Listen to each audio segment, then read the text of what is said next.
Hello everyone, I'm Professor Geek. Welcome back to the channel. With me as always is my trusty TA Big Al. Say hi, Al. Hi, Al. Well, this is a question for you, Al, and it's also a question for the chat. So you guys please answer this in the chat because I'll be looking for it. What specifically don't you like? What is it like if let's say somebody never heard of Harley Quinn at all, never heard of the DCEU or DC universe period, and they see you looking at this poster just completely mortified that this is a thing, and they ask you what's wrong with it? What would you tell them? What is wrong with this? Tell me in specifics. You look at Mr. Zaz. I know it's not really available, but when you look at Mr. Zaz, he looks so contorted. He looks unadulteratedly confused. And this is supposed to be one of the cooler villains. I'm going to pull it up here so everybody can see what we're talking about. Yeah. And there's no context to anything. It's just this girl with way too much makeup on, with stuff written on her, and little birdie people floating around her head. Oh, and let's toss in a few other weird birds while we're at it for whatever reason. So you're talking about a lot of the aesthetics there, which are absolutely right. Completely agree with you. But the one thing you said, touching on, why is this movie a problem in existence?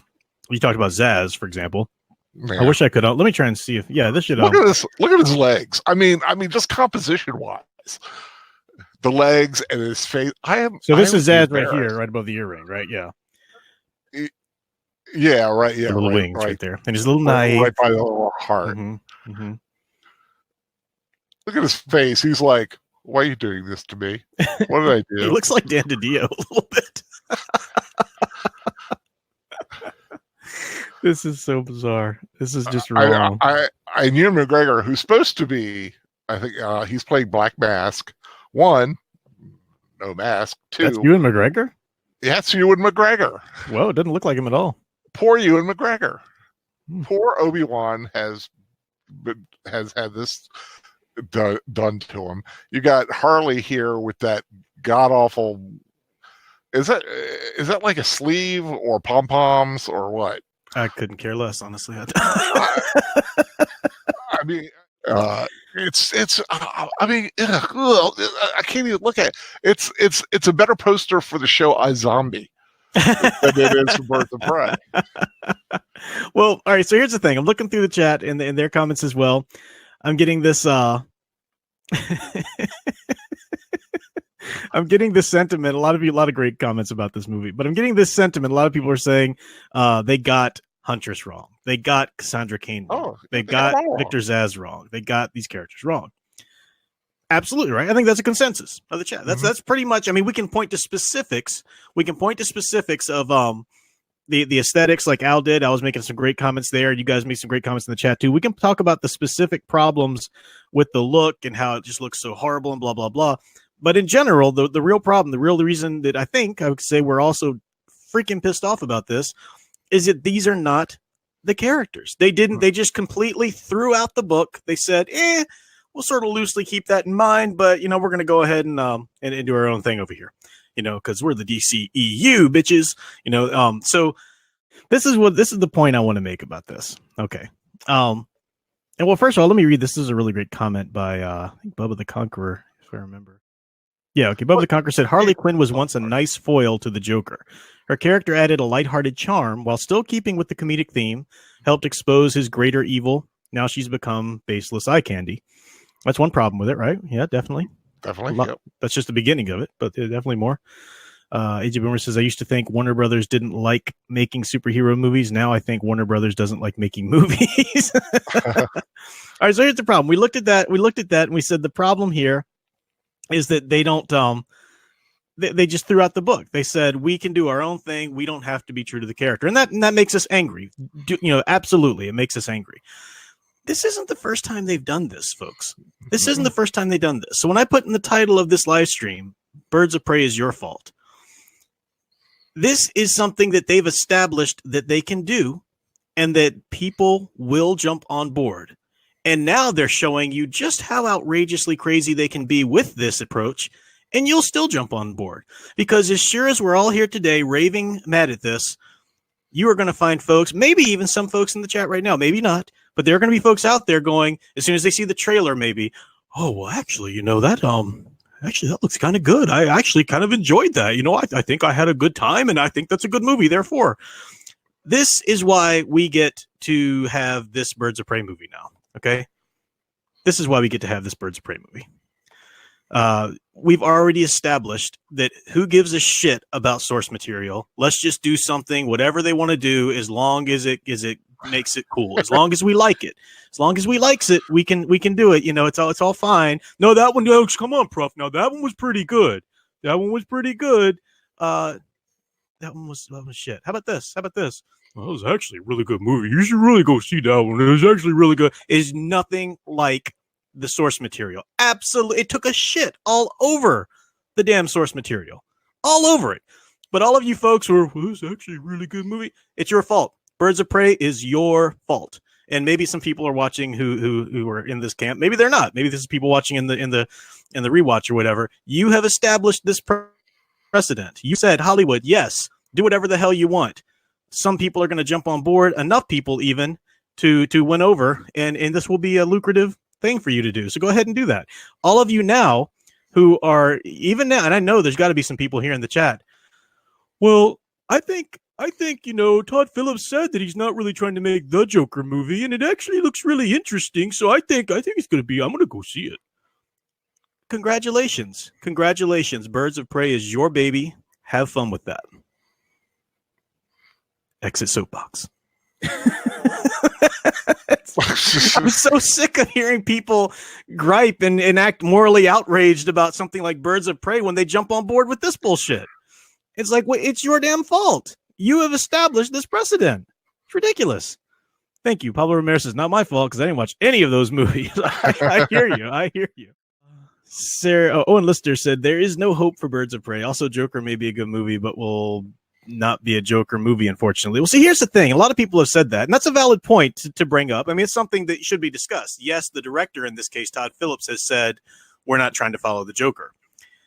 At the same time, just because he said that doesn't mean that that's not going to stick in people's consciousness now as who the Joker's going to be. Jim Lee, completely unearned role that he has in DC, one of the high ups, right? He usually keeps his mouth silent. I don't think he has as much creative input as Dan DiDio in terms of story and directions like that. But anyway, he piped in as soon as he saw the Joker movie. And you know what the first thing he said, or in his little tweet there, he said, this is an amazing blah, blah, blah, blah, blah. It's sure to shape the Joker from here on out. Something, those aren't the exact words, but he said that. This is surely going to shape the Joker. So good for Todd Phillips that he decided to go ahead and make a movie about somebody, call it this somebody, but then say it's not really going to be that somebody. That's wonderful. Have fun with that. But here's what it does to culture. Here's what it does in society. It identifies as that somebody, So that's what I say to that argument, with the Todd Phillips thing. That's what they'll start doing with DC now, because DC is going to start. They've already remade Aquaman in the comics to Jason Momoa, basically.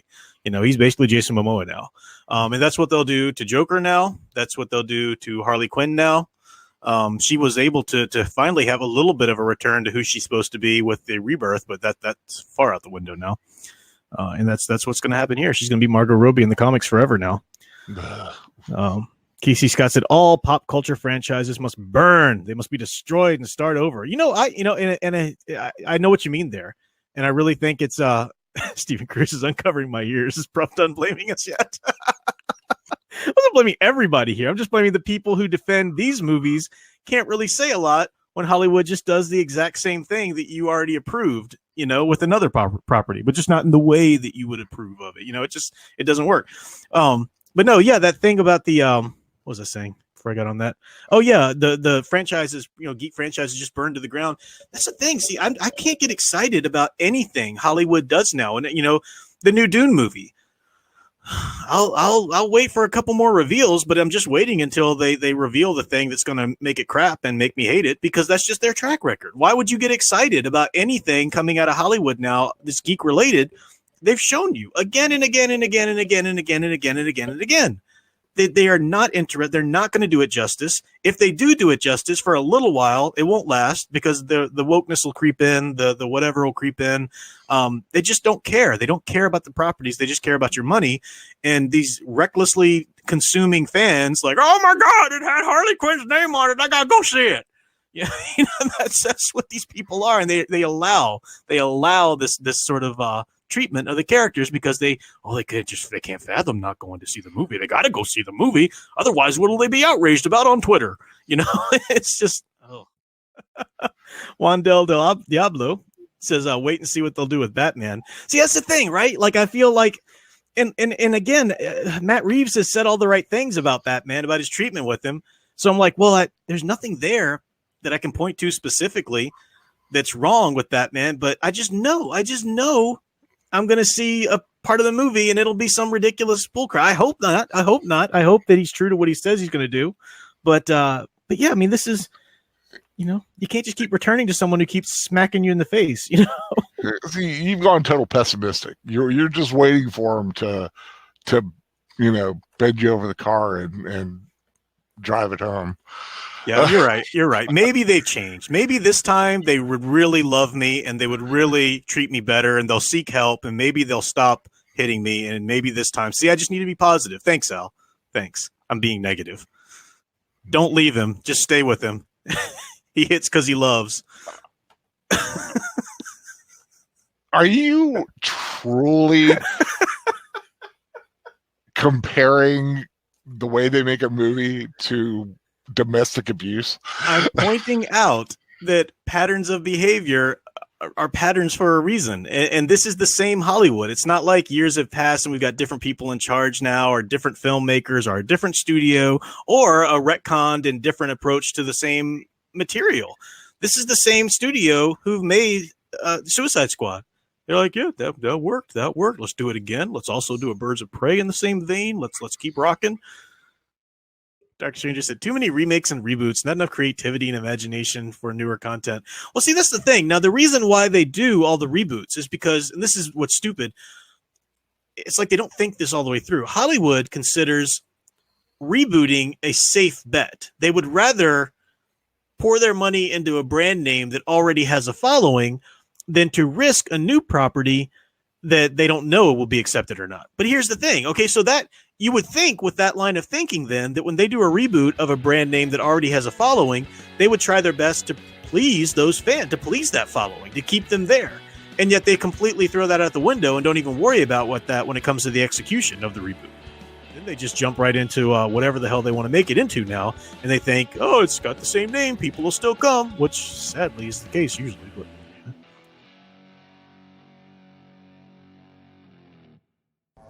by now, chances are you've probably heard of and hopefully ordered your copy of my graphic novel, Tales from the Stacks.